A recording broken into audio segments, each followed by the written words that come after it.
तर आज आपण बोलणार आहोत निवास मंडपाबद्दल. पण थांबा, ही काहीतरी प्राचीन, जुन्या, धुळीने माखलेल्या वास्तूची गोष्ट नाहीये. नाही.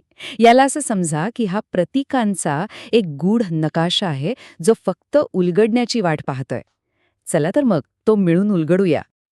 तर एक प्रश्न आहे.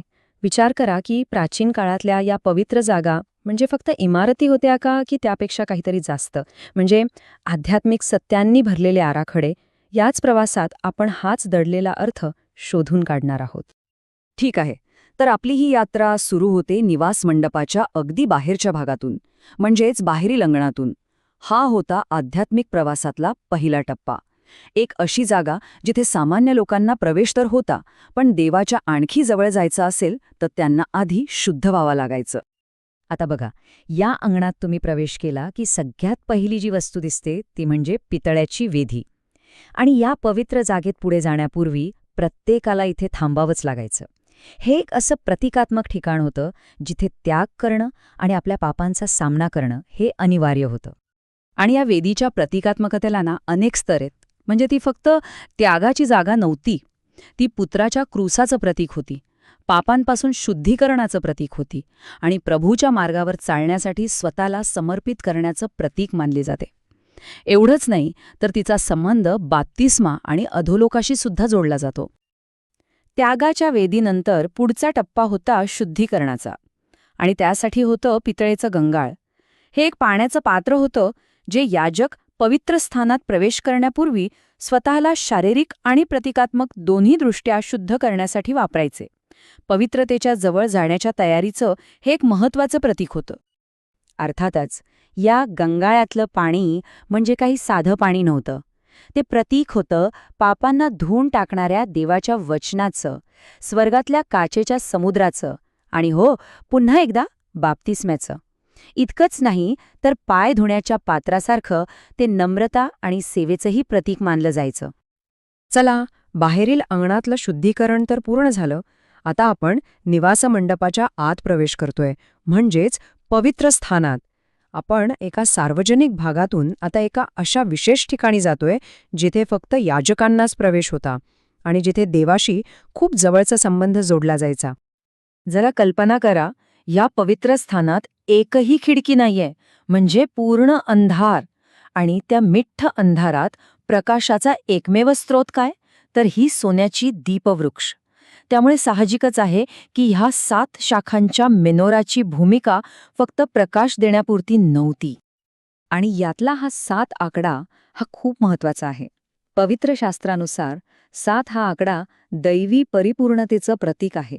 तो देवाच्या 7 आत्म्यांचं प्रतिनिधित्व करतो. त्यामुळे या दिव्यांची संख्या काही योगायोग नव्हती, तर ती दैवी पूर्णतेचं एक अगदी स्पष्ट असं प्रतीक होती. ही एक दीपवृक्ष एकाच वेळी कितीतरी गोष्टींचं प्रतीक आहे बघा. ती अंधारात प्रकाश म्हणून आलेल्या पुत्राचं प्रतीक आहे, ती देवाच्या 7 आत्म्यांचं प्रतीक आहे, ती प्रभूचा प्रकाश जगात पसरवणाऱ्या विश्वासणाऱ्यांचं प्रतीक आहे, आणि ती स्वतः चर्चचंही प्रतीक आहे. म्हणजे दिवा एक, पण त्यातून निघणाऱ्या अर्थ कितीतरी. त्या दिव्याच्या प्रकाशात आपल्याला दिसतं समर्पित भाकरीचं मेज. यावर 12 भाकरी ठेवलेल्या असायच्या, इस्रायलच्या प्रत्येक वंशासाठी एक.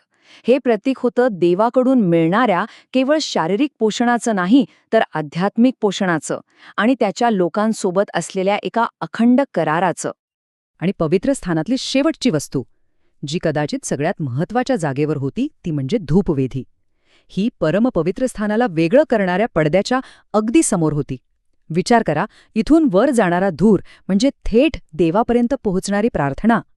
देवाशी संवाद साधण्याचं हे एक अत्यंत शक्तिशाली प्रतीक होतं. ओके, आता आपण आपल्या यात्रेच्या सर्वोच्च बिंदूवर पोहोचतोय. आपण त्या पडद्याजवळ आलो आहोत, जो परमपवित्र स्थानाला बाकीच्या भागांपासून वेगळा करतो. मग ह्या पडद्याच्या मागे काय आहे? हा जाड पडदा म्हणजे फक्त एक कापड नव्हतं. नाही, तो एक शक्तिशाली अडथळा होता. तो पापी मानव आणि पवित्र देवाची प्रत्यक्ष उपस्थिती यांच्यातल्या विभाजनाचं प्रतीक होतं. सामान्य माणूस तर याच्या पलीकडे जाण्याची कल्पनासुद्धा करू शकत नव्हता. पण मग एक नाट्यमय घटना घडली. अशी घटना जिने सगळं काही बदलून टाकलं. पवित्र शास्त्र सांगतं की पवित्र स्थानाचा पडदा वरपासून खालपर्यंत फाटून दुभागला. हा क्षण प्रचंड महत्वाचा आहे. हे याचं प्रतीक होतं की पुत्राच्या बलिदानाने तो अडथळा कायमचा दूर झाला होता. मानवाला आता थेट देवापर्यंत पोहोचण्याचा मार्ग खुला झाला होता. आणि त्या फाटलेल्या पडद्याच्या मागे आहे संपूर्ण निवासमंडपातली सर्वात पवित्र आणि सगळ्यात महत्वाची वस्तू, कराराचा कोश. ही फक्त एक पेटी नव्हती, तर ते देवाच्या प्रत्यक्ष उपस्थितीचं आणि पृथ्वीवरच्या त्याच्या सिंहासनाचं प्रतीक होतं. या कोशाच्या आत होत्या देवाच्या कराराच्या 3 साक्षी, आणि प्रत्येक वस्तू एक शक्तिशाली प्रतीक आहे, जी देवाच्या स्वभावाबद्दल आणि त्याच्या लोकांसोबतच्या नात्याबद्दल आपल्याला काहीतरी सांगते. त्या कोणत्या होत्या? 2 दगडी पाट्या, मान्नाने भरलेला सोन्याचा घट आणि अहेरणाची अंकुरित काठी. तर पहिल्या आहेत 2 दगडी पाट्या, ज्यावर देवाच्या आज्ञा कोरलेल्या होत्या. आणि इथे एक दुहेरी अर्थ दडलेला आहे. जे आज्ञा पाळतात त्यांच्यासाठी ह्या जीवन देणाऱ्या वचनाचं प्रतीक आहेत, आणि जे पाळत नाहीत त्यांच्यासाठी ह्या न्याय करणाऱ्या नियमाचं प्रतीक आहेत. त्यानंतर आहे मान्नाने भरलेला सोन्याचा घट. हे आपल्याला त्या चमत्कारिक अन्नाची आठवण करून देतं, जे देवाने रानामध्ये आपल्या लोकांना दिलं होतं. हे फक्त शारीरिक पोषणाचं नाही, तर स्वर्गातून येणाऱ्या आध्यात्मिक पोषणाचं प्रतीक आहे, म्हणजेच जीवनदायी वचनाचं. आणि तिसरी वस्तू आहे अहरोणाची अंकुरित काठी. एक निर्जीव काठी जी एका रात्रीत चमत्कारिकरित्या फुलली. हे देवाच्या निवडलेल्या अधिकाराचा एक निर्विवाद चिन्ह होतं. आणि त्याहूनही महत्त्वाचं म्हणजे मृत्यूवर विजय मिळवून पुनरुत्थित होण्याच्या दैवी सामर्थ्याचं प्रतीक होतं. तर आता आपल्या लक्षात आलं असेल की ही प्रत्येक वस्तू जरी वेगळी असली तरी ती विखुरलेली नाहीये. त्या सगळ्या मिळून एक मोठी, सुसंगत अशी कहाणी सांगतात. आणि ही कहाणी आहे मानवाच्या आध्यात्मिक प्रवासाची, जी शुद्धीकरणापासून सुरू होते आणि थेट देवाच्या पवित्र उपस्थितीपर्यंत पोचते. तर मग आपल्या या प्रवासाचा सारांश काय? बघा, आपण त्यागाच्या पितळेच्या वेदीपासून सुरुवात केली, सोन्याच्या दीपवृक्षाच्या प्रकाशात चाललो, फाटलेल्या पडद्यातून आत प्रवेश केला आणि शेवटी देवाच्या सिंहासनापाशी म्हणजेच कराराच्या कोशापाशी पोहोचलो. प्रत्येक वस्तू आणि प्रत्येक टप्पा हा एका मोठ्या आध्यात्मिक सत्याकडे घेऊन जाणारी एक पायरी आहे. आणि हे सगळं आपल्याला एका शेवटच्या विचाराकडे घेऊन येतं की भौतिक वस्तू आणि जागा एका अदृश्य अशा आध्यात्मिक जगाचं स्वरूप कसं काय प्रकट करू शकतात. निवासमंडप हे तर फक्त एक उदाहरण आहे, जे आपल्याला दाखवून देतं की प्रतीकांमध्ये किती गहन अर्थ दडलेला असू शकतो.